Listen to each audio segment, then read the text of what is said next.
Hi guys! Welcome to my vlog. Ayan. So, since gumising ako ng maaga today, marami akong na-vlog. Ayan. So, as you can see, makikita nyo yung damit ko pa ulit-ulit. Ayan. Nakailang vlog na kasi ako. So, anyway, ngayon, yung usapang LDR tayo. Ano ba yung gusto mo? Yung rich na apam or generous na apam? Kasi magkaiba yun. May yung mayaman na apam, madamot. Or yung hindi siya mayaman pero mapagbigay. Ano yung gusto nyo? Diba?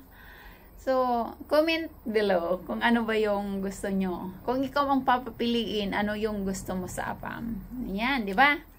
Kasi, dito marami yung, hindi lahat ng foreigner mayaman, diba? Pero makaka-encounter ka ng apam na, mayaman, super yaman, pero super damot. Possible yun. And makaka-encounter ka rin yung apam na gusto magbigay, kaso nga, walang maibigay. Kasi, wala. Maybe kasi binigay niya lahat. And, so, ako personally, kung ako yung papapiliin. Syempre gusto ko yung kahit sakto lang, basta generous. Yung hindi ako pagdadamutan. Kasi, kikitain nyo pa yan. Kumbaga, kung magtrabaho kayo pareho, kikitain nyo yung pera. Tapos, dahil hindi siya madamot, kung ano yung kikitain niya, mag-share siya. Diba? So, yan yung gusto ko.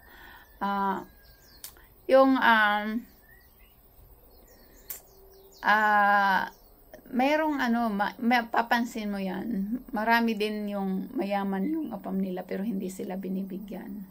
Yung parang pera, kanya-kanya silang pera. Which is okay naman, pero kung may option ka, mas gusto ko na rin yung doon ako sa generous na apam yung mapagbigay.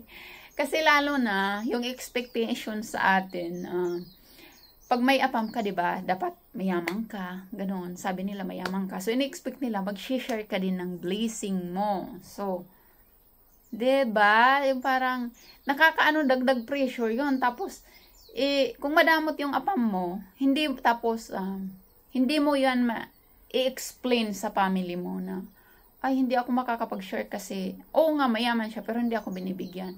Parang kasiraan na rin yan sa pagkatao ng asawa mo. Tapos, parang disappointment. Yung iba pa nga sabi, madamot pala, bakit di mo iwan? Diba? So, hindi mo talaga minsan alam kung saan ka din lulugar, no? Yung, may mga ganyang sitwasyon na parang may ipit ka talaga sa gitna. So, ayun. Kung ako, gusto ko yung